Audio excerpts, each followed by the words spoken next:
So now I have transferred my measurements that we worked out on the worksheet onto my 2 pieces of boxboard.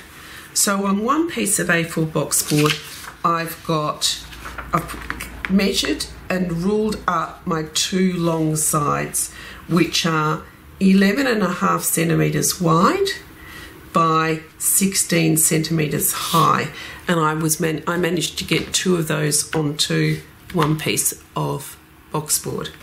And then on the other piece of boxboard, I cut out the back, which was 10 centimetres wide by 16 centimetres high, and I also cut out the top, which is 10.4 centimetres wide by 11.5 centimetres high, and the bottom, which is the same measurement, 10.4 by 11.5, and I've ruled them all up. So now I'm going to cut them out, and I'm going to use a sharp blade on my box cutter, and I'm going to use my metal ruler.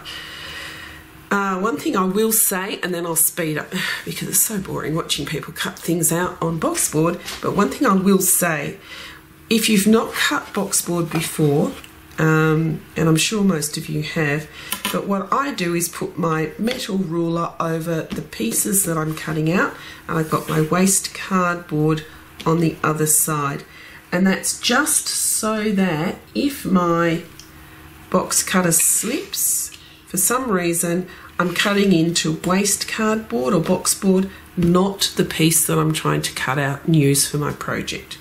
Okay, I'm now going to speed up the video, and we're going to cut out all 5 pieces of boxboard.